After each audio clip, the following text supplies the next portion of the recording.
আমার বাড়ির master bedroom, সেটার সাথে সেই রুমটার সাথে আগে ইন্ট্রোডিউস করাই, তারপরে এই রুমের ভেতরে সবথেকে স্পেশাল কি আছে, সারপ্রাইজ, সেটা সেই এই যে আমার একটা ছোট্ট ফটো ফ্রেম, সেখানে আমার কোলা জামা, আমার পুরো একদম ছোটবেলা, আমার বাবার সাথে আমি, আমার বাবা মা আমি, আর ওইদিকে ওপরে দুটোই আমি, আর এইখানে যারা আছে মুখগুলো দেখা যাচ্ছে না, এটা আমার সেকেন্ড ফ্যামিলি, আমার সেকেন্ড হোম। এইখানে যে দুজন মানুষ রয়েছে তাদেরকেও আমি মা বাবা বলেই ডাকতাম, যে আমার জেঠু বাবা আর মা এবং দাদা ভাই দিদি ভাই, এবং সামনে ওই ছোট্টটা আমি, এটা আমার ছোটবেলা, অনেক বছর আগের। আচ্ছা, এটা আমার খুব সিম্পল একটা সেট আপ।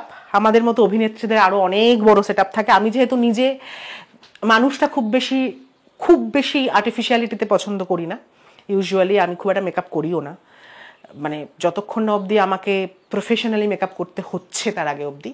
সো খুব সিম্পল, আমি মানুষটা যেরকম খুব সিম্পল সেরকমই কিছু সেট আপ রয়েছে, বেসিক স্কিন কেয়ার কিছু রয়েছে, সেগুলো আর বের করছি না এখন, এখানেই থাক। হ্যাঁ, আর এইটা একটা খুব সিম্পল সেট আপ। আর এইগুলো লোকে দেখে ভাববে আমি খুব টেডি ওরিয়েন্টেড মানুষ, নয় একদম, এগুলো আমারই, কিন্তু এগুলো খুব সুন্দর করে সাজানো রয়েছে। এখন আমার থেকে আমার মা মাসিদের এটা খুব পছন্দের। আমার মাসি এসে ভীষণ এগুলো নিয়ে ভীষণ চটকে খেলা করে, ব্যস্ত থাকে। আমার মায়ের খুব পছন্দের।